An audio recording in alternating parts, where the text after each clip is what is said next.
Como podemos garantir um ambiente acolhedor e inclusivo?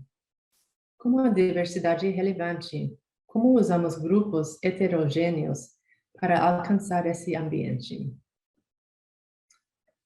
Existem muitas barreiras para a criação de ambientes inclusivos, mas essas barreiras são principalmente culturais e socialmente construídas. Nossas crenças sobre aprendizagem e desempenho e como eles são medidos costumam criar barreiras à inclusão. Uma ênfase exagerada em exames formais, avaliações sumativas e notas constrói uma imagem de desempenho que se alinha mal aos processos de aprendizagem da maioria dos alunos. E, no entanto, muitas vezes aceitamos sem crítica as pontuações e notas dos exames como uma medida total do que o aluno é capaz de fazer.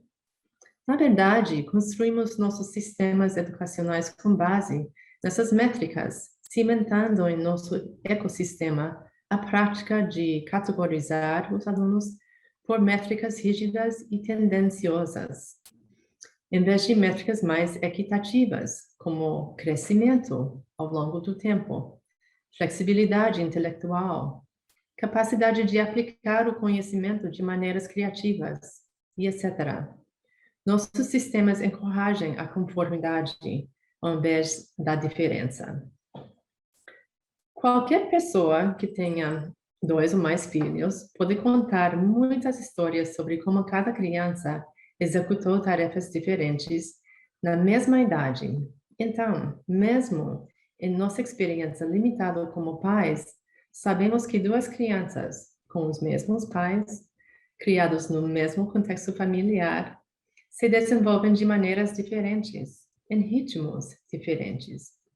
Ainda assim, organizamos a escola em torno de faixas etárias e então, ridiculamente, esperamos que os alunos se comportem com níveis de maturidade semelhantes e aprendem em taxas semelhantes simplesmente porque têm a mesma idade.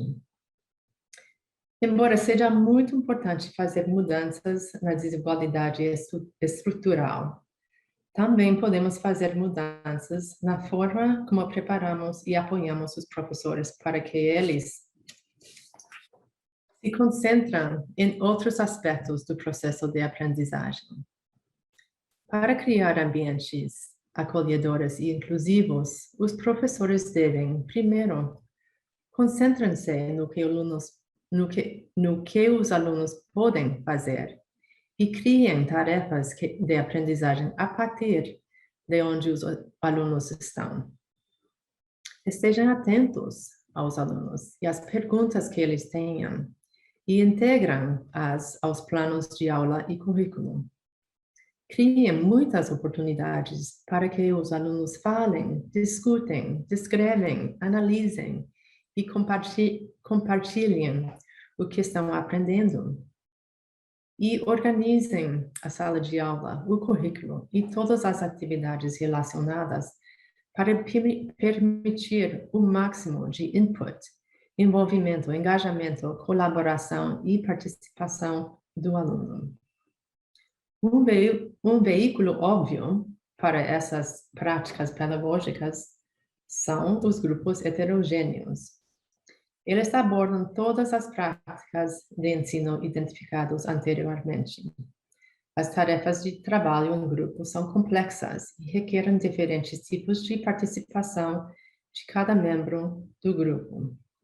A dinâmica do trabalho em grupo heterogêneo depende da colaboração, contribuição equitativa, engajamento e apoio mútuo. Uma sala de aula em que o trabalho em grupo heterogêneo é a norma será uma sala onde os alunos se sintam notados, valorizados, confiantes e capazes de trazer suas contribuições únicas e diversas para o esforço coletivo. When I started working at the high school that Stanford professor Joe Bowler calls Railside, the math department had already decided to switch to heterogeneous classes. but we didn't know how to teach math in that context, and there weren't very many resources to help us or guide us. And as a result, we made lots and lots of mistakes. So one mistake was to try this notion of teaching to the middle. So despite heterogeneous classes, we were still thinking about students as low, average, or high, and we thought that teaching all of them together meant targeting instruction in the middle. Over time, though, we learned that instead, we needed to expand our own conception of what it means to be smart at math. And using group work as the primary mode of instruction let us learn more about smartness. So we learned two big ideas. First, we needed to ask students to routinely work on tasks that were too complex for any one student to do alone. So they're tasks that involved making sense of problems, deciding for themselves how to proceed, choosing and connecting representations, justifying ideas, learning from mistakes, and convincing others. It's not teaching to the middle, it's actually teaching above everyone so that students have a reason to talk and work together and not just to wait and see who knows what to do that can teach everyone else. Secondly, we also had to shift the culture of classrooms. We needed students to leave behind notions of valuing speed, memorizing things, avoiding mistakes, and help them see that they were capable of not just learning, but of figuring out new ideas by talking and working together with their peers. We needed them to recognize that any one of their peers might be the one who contributes a key insight, who asks a critical question, or links together crucial ideas.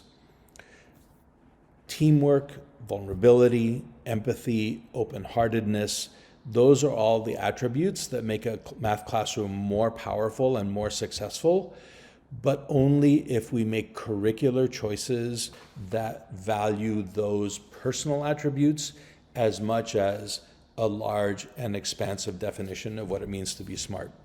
And you know, our colleagues in the humanities know this already. They know that every student in that classroom is capable of a brilliant original interpretation of a poem or a story or a play or a historical event. They know that every student is capable of creating, for example, a work of literature that is wholly unique and powerful and that makes a room full of people think or laugh or cry. And because humanities teachers already know this, not believe it, but know it, they almost automatically, I would say, create lessons and tasks and classroom culture that is based on that knowledge. But we don't do that in math. And my contention is that we could and that we need to. É isso, né? Quando a gente pensa, Sônia, que matemática promove o status em sala de aula, qual é o desafio desse status relacionado com a questão da equidade? Cláudia, eu vou fazer um paralelo com a natação. Agora, no período das Olimpíadas, eu vi uma estatística que eu achei chocante. 67% das pessoas que morrem afogadas são negros. E por que a maioria delas morre afogada? Provavelmente porque não sabe nadar. Então, quando a gente pensa na natação, pelo menos nas Olimpíadas, né, por exemplo, é um esporte que tem poucos negros. O primeiro brasileiro a competir numa Olimpíada foi em 1990, é muito recente.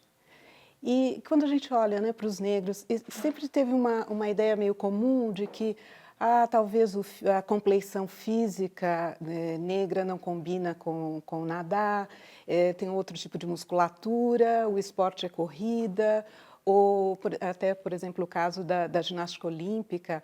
A gente tem poucos negros nessas atividades e muitas vezes com essa ideia de que, bom, talvez não é para nós, né? Não é para nós negros estarmos nesse tipo de atividade. E eu acho que a matemática é a mesma coisa, né? Quantos negros a gente conhece, prêmio Nobel em alguma área das exatas, ou que a gente conhece como engenheiros, né? A matemática tem criado, e é interessante como o Carlos e a Pia trazem isso, né? Essa ideia de que existe um grupo que é privilegiado e inato, tem condições inatas para aprender a matemática. E eu acho que essa é uma ideia que a gente precisa mudar. né? E ela precisa ser mudada justamente a partir do princípio da equidade, de que todos e cada um tem a possibilidade e o potencial de aprender matemática. Então a gente pode dizer o seguinte, né? Todo mundo é capaz de aprender matemática. Todo mundo.